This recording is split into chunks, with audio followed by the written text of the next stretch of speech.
Let's talk about routines in Bisaya. Mumata. Mumata means to wake up. Mumata. Mumata, wake up. Mag-exercise. As you could guess, mag-exercise means to exercise. Mag-exercise means to exercise. Maligo. Maligo means to take a shower. Maligo, take a shower. Manutbrush means to brush your teeth.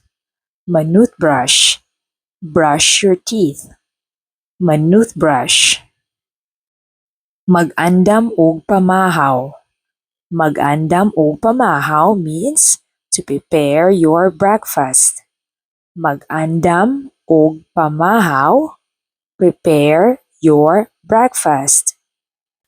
Mukaon. Mukaon means to eat. Mukaon, to eat. Mag-ilis og sanina. Mag-ilis og sanina means to change your clothes. Mag-ilis og sanina, change your clothes. Magtrabaho or manarbaho means to work. Magtrabaho or manarbaho means to work. Maglutog panihapon means cook dinner. Maglutog panihapon means cook dinner. Manihapon means eat dinner. Manihapon, eat dinner. Again, manihapon means to eat dinner. Magtanaw og salida means to watch a show.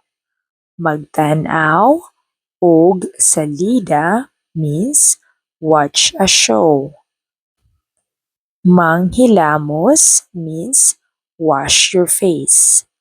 Manghilamos, wash your face. Manghilamos, wash your face. And finally, matulog. Matulog means to go to sleep. Matulog, go to sleep. Hope you learned something new today. Hangtod sa sunod. Salamat!